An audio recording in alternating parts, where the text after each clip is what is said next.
What's up everybody, People Skills here, bringing you a Honglim base video.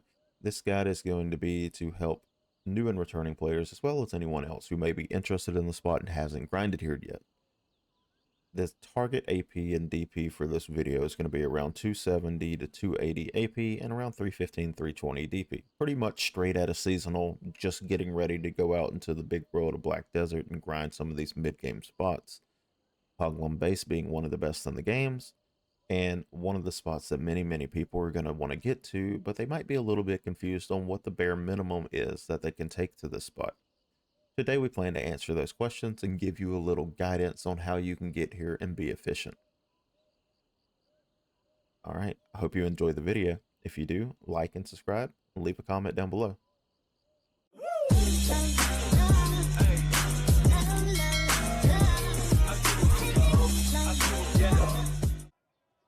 Okay, next we're going to go over my current gear wheel, which is a couple Kaposha pieces, two rings, a belt, the rest Tuvala Timmy, and a pin red nose from the Magnus Quest. No Caphras in it. We have a Tet Sovereign weapon. This is because both of the characters I play on this account are Awakening. So with the free pin Black Star and the Tuvala upgraded to deck Black Star, I went with the Sovereign weapon, and that gave me a little bit more AP than 270, but if you're 270, 269 bracket, this will work just as well. And I have a Veil's Heart because I got a Veil's Heart from a Veil drop. I did not buy it. I wouldn't recommend it buying a Veil's if you are at this point. Just get Ator's. It will work just as well, I promise. Alright, on to our artifacts and other stuff that we will absolutely need to make this successful. Alright. So coming out of seasonal, you're not going to have these yet unless you already have a character with them, but you're going to be running Kabuas on this character to farm Honglim base. If you're a much higher AP bracket, you probably already have Kabuas, and if you don't really need to start with them. But if you were 270 and 315 DP, I highly recommend investing in these. You can buy the Kabua fragments, and that will save you money. It will take you a little longer. You can min list pre-order them. That is what I did to get all mine, and I ended up saving about 2 billion silver. I think it cost me around 9 billion for both of my Kabuas. Inside of our Kabuas, we are going to be running Iron Wall. This is going to give us a ton of damage reduction, and that's what we're going to need. Our AP is not necessarily going to be the problem because we're going to get a lot of AP value from our food, our elixirs, and our drought, but we need the DP value wherever we can get it. And Kabuas is going to give that to you, as well as the Iron Wall damage reduction light stones inside of them. Alright, next we're going to talk about the food. First, your food that you're going to use for this is obviously going to be a simple cron meal. Just the best grinding food, especially if you're under AP. It gives you a ton of AP and gives you a little bit of damage reduction for monsters and a lot of other benefits as well. Next is going to be your Spirit Perfume Elixir. We're going to be using the Bracing Spirit Perfume Elixir, which is going to give us a little bit of extra AP against monsters. It's going to give us some HP, but more importantly, it's going to give us the mana or the SP, WP, whatever your character uses on hit as recovery. And the most important thing here that we're going to be running is the Harmony Drought Demi Human. This is non-negotiable. If you are under geared, this is going to be the biggest driving factor in you being able to do this spot. It's going to give you AP, it's going to give you demi-human damage, it's going to give you accuracy, damage reduction, evasion, HP, stamina, crit damage, defenses on back attacks and critical hits, but most importantly, it is going to give you all the HP recovery you will ever need to grind here. HP recovery on critical hits and on regular hits, and 10% damage reduction from monsters. It's fantastic. It is 17, almost 18 million per. So in all, for a set of, a set of your elixirs and droughts for the hour, it's going to run you around 80 million silver. 80 million is nothing in comparison into what you will actually make at Honglim base. Just invest in it. It's worth it. I promise it will be worth your time. All right, getting into the crystal setup now before grinding. There are a couple crystals here that aren't really negotiable at your gear score, one of which being the Crystal of Nature Adamantine. These are going to give you 50% knockdown reduction, and it's going to help a lot against the bosses, especially as you're learning the location. With the little amount of DP you have when you get knocked down, it is dangerous. So, whatever chance you have to avoid the knockdown, the better off you'll be. Next off is going to be 4 Macalods.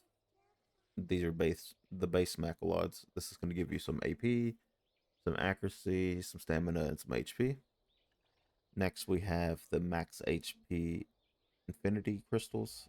These are going to give you 750 HP each. You can only have 2 of them, so it's 1500 HP for nothing. It's 90,000 silver to buy 2 of these crystals. All right, last but not least are the important crystals here, and the most expensive ones. These are going to run you about 19 million each. These are Crystal of Abundance armor, and each of these give 5 damage reduction. We are making up for the fact that we have low DP with our crystals. In other setups, you make up for the fact that you don't have enough damage with crystals. Here, we have to supplement our DP with crystals, and we're getting our damage from our elixirs and our food.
All right. After the hour, we finally made it back to town. Without having Agris, we got a little bit less trash than we normally would. With Agris, we pull around 30k, but without it, we pulled like 23 and a half, or 23,372. So just under 500 mil on trash. Not that great, but that's not the only way we're going to make money off of Honglim. So 500 mil in trash. And now we will make the Kaffir stones. And I'll be back to you as soon as we get done with that. Okay. After all things said and done, we sold the 51 Kaffirs for 85 mil. We sold the bond for 1 billion after taxes was 848 million. 84 million for the two wands, 100 million on the marketplace. You got that 15% tax. So in total for that hour, we made 1.6 billion, essentially. Subtract 100 million for cost, 1.5 billion for that hour. Fantastic hour. I would say a more reasonable number to see from an hour at this gear score is going to be around 800 million an hour, up to like 1.2 billion, depending on how many wand crystals you get. Bond crystals are rare. You're not going to see them every hour. But when you do, it's a nice boost in like value. Okay. If you enjoyed this video and it helped you in some way, please leave a subscribe on the YouTube. We are desperately trying to grow our YouTube audience and our Twitch audience. So if you like to watch live streams, we are live multiple days a week over on Twitch, and the link to our Twitch will be down in the description below. If you have any comments on how we can improve the channel or any other guides that you might want to see from the channel, please leave that down below as well. Thank you so much for watching, and we'll see you next time.